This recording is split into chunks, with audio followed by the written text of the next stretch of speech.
Hello and welcome back to another video. Today I'd like to talk about a very hot topic in motorsport since I can remember watching motorsport, which is track limits. These things are notoriously difficult to understand in terms of how they change from track to track, and on some tracks they'll change from corner to corner. But first I'd like to cover a little bit about curbs and track limits. Later on we'll focus on T1 here at Silverstone and how I think a system can be implemented to help people understand and see where these limits are.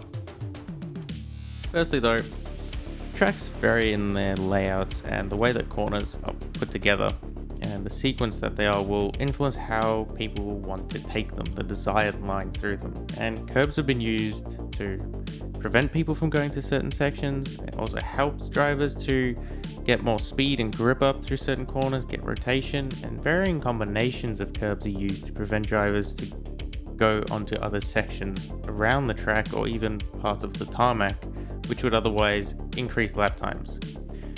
But because these rules change and different car classes are treated differently, it's very difficult to implement a certain rule which will then define the track limits. Something that's commonly used as in the shop at the moment is a huge sausage curb on the inside of a hairpin or a chicane to prevent drivers from cutting it or straight lining that section. So it'll then force the drivers to actually have a corner there.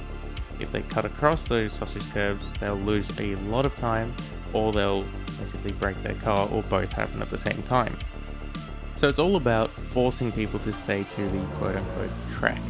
Now, often white lines can be seen as the track limit, other times curbs, AstroTurf, and sometimes I don't even think some corners have an actual limit, because if they go too wide, then they don't gain any time. There's no way you can gain time by going off certain angles.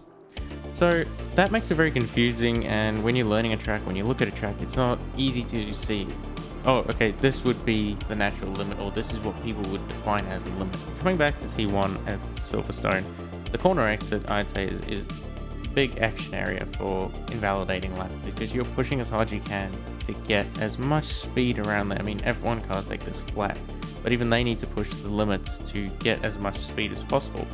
Going on board here, you'll see what I mean. To take T1 as quick as possible, you move over to the left on corner entry, cut over the curbs on the right, and then cut over the curbs on the left hand side again. Looking at this from a different angle, you'll notice that my left wheels have actually left the tarmac, which I'll refer to as the track. The right wheels have stayed on, and when we cut back into the inside of the corner, the right wheels go onto the curbs, and the left wheels are still on the track. But when we exit, our right hand wheels actually leave the track. We go beyond the white line and we're on the curbs. So in some cases that would be a legal move, and in some cases that would be an illegal move. So looking at this next shot here, where I'm taking the corner, but my right wheels don't cut across as much, which isn't an issue, but for lap time it is. But when we exit, I go off the curbs with millimeters to spare, which you need a very keen eye to actually spot there. But we'll have another look at that close up, and you see how much of the track I've actually left, or how much of the curb I've gone off of. And this here has actually caused me to invalidate, which is a few millimeters. So it's difficult if you don't know that it was actually the black and white curb, or if you don't know that the black and white curb is okay to go onto, you won't get as much speed out of that corner. And I think that's something which is important. It's something which shouldn't be as difficult for a driver, especially if you're driving in a sim, to know where those limits are. Now, when I go back to Forza Motorsport 7, which unfortunately I didn't have a chance to play, but they implemented a system in their multiplayer sessions where two lines would be drawn on the left and right hand sides of quote-unquote the track, and you would know whether you're actually on the track or not. So you'd be going beyond the limits or staying within them, and if I remember correctly, the lines would change color if you actually, in effect, invalidated your lap. So it was very nice for drivers to actually stay on track and know where they needed to be.